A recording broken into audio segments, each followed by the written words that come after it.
واحد أمنيته يتزوج، لكن الزول ده تعب في حياته تعب حتى قدر يلم حق الزواج، وأخيرا جاي يوم عرسه. أهله مالين الصيوان وحوالينه أصحابه النساوين بزغرته والحفلة شغالة. شوية كده العروس جات نزلت من العربية ووضعت ترقص وهو برقص معاه وفرحان.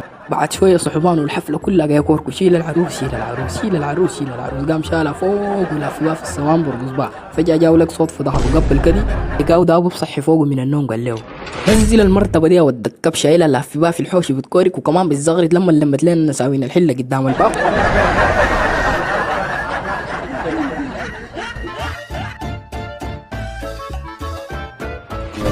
آدم جوا.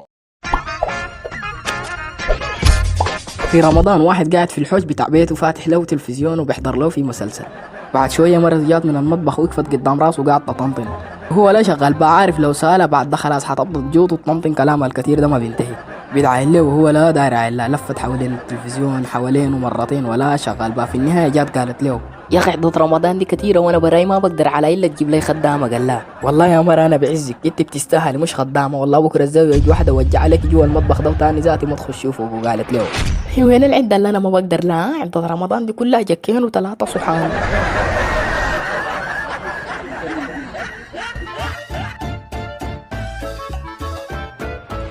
آدم جوا.